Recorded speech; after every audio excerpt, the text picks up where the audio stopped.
I am S.K. Mishra and I welcome you. आज मैं आपके लिए लाया हूं यूज ऑफ मॉडल्स। सबसे पहले मैं ये बता दूं जो कहीं नहीं दिया गया है, मॉडल्स होते क्या हैं किसी को नहीं पता। मॉडल्स क्या होते हैं?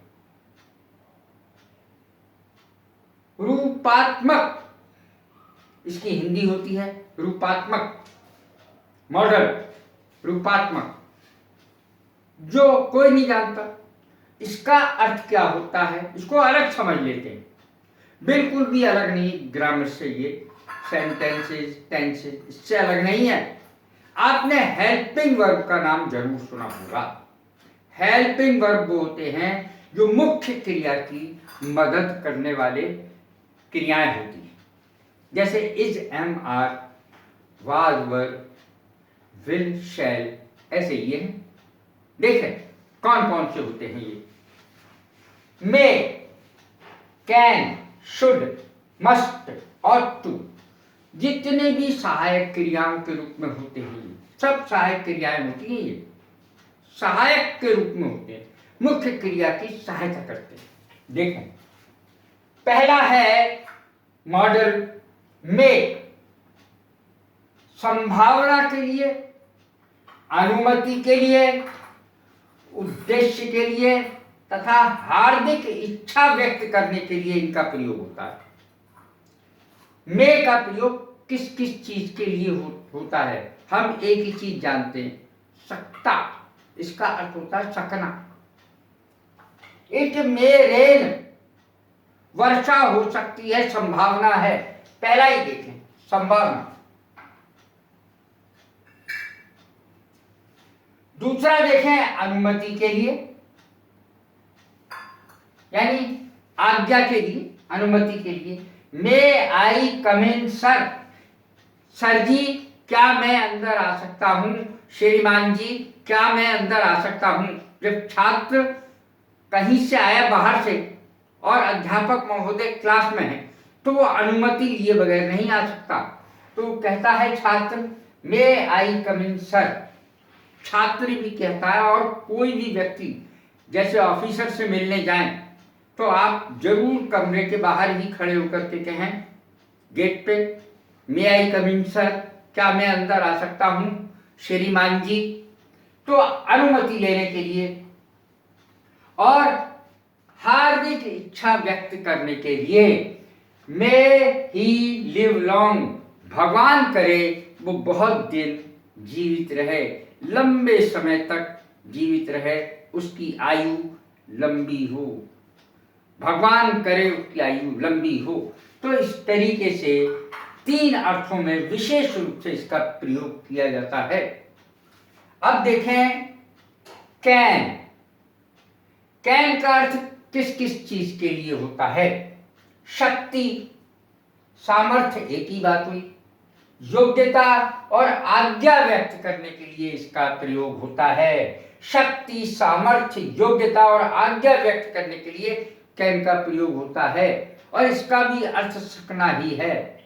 मे का पास्ट फॉर्म माइट होता है, कैन का पास्ट फॉर्म कुड होता है, विल का पास्ट फॉर्म वुड होता है। तो इस तरीके से विल भी एक मॉडल है। वुड इसका पास्ट फॉर्म है, वुड भी मॉडल है। तो मैं बाद में कभी बताऊंगा, अभी तो इनको समझ लीजिए। जो मेन है, he can solve this question, वह सॉल्व कर सकता है, हल कर सकता है इस प्रश्न को। he can solve this question, वह इस प्रश्न को हल कर सकता है। उसमें सामर्थ्य है इतनी, शक्ति है इतनी कि वो इसको हल कर ले। You can buy A car, तुम एक कार खरीद सकते हो, तुम में सामर्थ्य है, इतनी सामर्थ्य है आप में। और यू कैन गो, आज्ञा व्यक्त करने के लिए, यू कैन गो, तुम जा सकते हो। शुड का प्रयोग, शुड का प्रयोग सलाह व कर्तव्य के लिए होता है, सलाह व कर्तव्य के लिए। और विशेष रूप से जब किसी को सलाह दी जाती है, भाई तुम्हें ऐसा करना चाहिए, इसका अर्थ है चाहिए। चाहिए, तुम्हें ऐसा करना चाहिए, तुम्हें बाएं हाथ पे चलना चाहिए, इधर को हो गए तुम, बाएं हाथ को चलना चाहिए था तुम्हें। तो सलाह के लिए तुम्हें साफ साफ कपड़े पहनने चाहिए, क्या गंदे कपड़े में आ गए, तुम्हें ड्रेस पहननी चाहिए, यूनिफॉर्म, कॉलेज की यूनिफॉर्म पहननी चाहिए। तो इस तरीके से हम सलाह के लिए भी, कोई भी व्यक्ति सलाह दे सकता है, सलाह के रूप में शुड का प्रयोग होगा। और इसके साथ क्रिया की वर्ग की फॉर्म आती है, you should wear clean clothes, तुम्हें साफ कपड़े पहनने चाहिए, तुम्हें ऐसा करना चाहिए। Take care lest you should fall down, अब इसमें क्या होता है, लेस्ट के साथ शुड का प्रयोग होता है। लेस्ट, अगर यहां लेस्ट है तो कर्ता के बाद शुड का प्रयोग होगा, नहीं तो सेंटेंस गलत हो जाएगा। टेक केयर, ध्यान रखो, lest you should fall down, कहीं तुम गिर ना जाओ, सावधानी बरतो। Take care lest you should fall down, कहीं तुम गिर ना जाओ। तो इस तरीके से सलाह देने के लिए इसका प्रयोग होता है। मस्ट, अब चाहिए और मस्ट कहां लगाएंगे, इन दोनों का डिफरेंस अगर नहीं जानोगे तो आपको कुछ भी पता नहीं चलेगा, कहां प्रयोग करें कहां ना करें। चाहिए, इसका अर्थ होता है शुड का, और चाहिए ही, चाहिए ही मस्ट का अर्थ होता है, चाहिए ही। जैसे जब कार्य की अनिवार्यता हो, we must run to catch the train, पड़ेगा, ऐसा करना ही पड़ेगा, करना ही चाहिए, भागना ही चाहिए, तुम्हें ट्रेन पकड़नी है तो, ट्रेन पकड़नी है तो भागना ही चाहिए, ट्रेन तो गई। I must abide by the rules, मुझे नियमों का पालन करना ही पड़ेगा, करना ही चाहिए।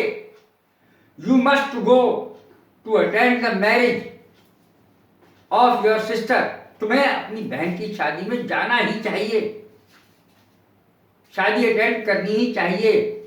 You must go to attend the marriage of your sister. तो इस तरीके से ये सेंटेंस बनते हैं, जाना ही चाहिए, इसमें ही लगेगा और शुड में ही नहीं लगेगा। अब देखें ऑट टू, ऑट टू कर्तव्य बोध के लिए आता है, कर्तव्य बोध। तुम्हें माता पिता के प्रति क्या कर्तव्य है, तुम्हें टीचर्स के प्रति, प्रिंसिपल के प्रति, दादा दादी के प्रति तुम्हें कर्तव्य बोध होना चाहिए, कर्तव्य का पालन करना चाहिए। सामाजिक तथा नैतिक कर्तव्य बोध के लिए इसका प्रयोग होता है ऑट टू, ध्यान रहे ऑट के साथ टू आता है। अब जैसे उदाहरण मैंने 3 दिए हैं इसके, we ought to obey our parents, हमें अपने माता पिता की आज्ञा का पालन करना चाहिए, ओबे माने आज्ञा का पालन करना। We ought to obey our parents, हमें अपने माता पिता की आज्ञा का पालन करना चाहिए, तुम्हारा कर्तव्य है ये, तुम एहसान नहीं कर रहे हो माता पिता की आज्ञा का पालन करके, ये तुम्हारा कर्तव्य है।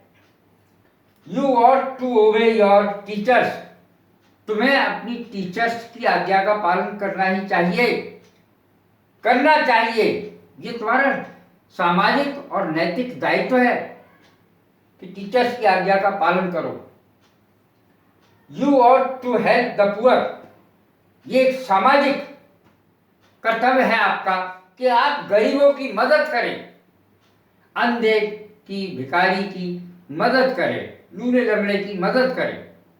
You ought to help the poor, तुम्हें गरीबों की मदद करनी चाहिए, ये आपका कर्तव्य है। ऐसा एक बूढ़ा आदमी और अंधा आदमी खड़ा है सड़क के किनारे, लठिया लिए टेक टेक के चल रहा है, तो तुम उसे सड़क पार करा दो, ये तुम्हारा कर्तव्य है, सामाजिक कर्तव्य है ये आपका कि ऐसा आप करें, कर्तव्य है ये तुम्हारा, पार्ट ऑफ ड्यूटी है।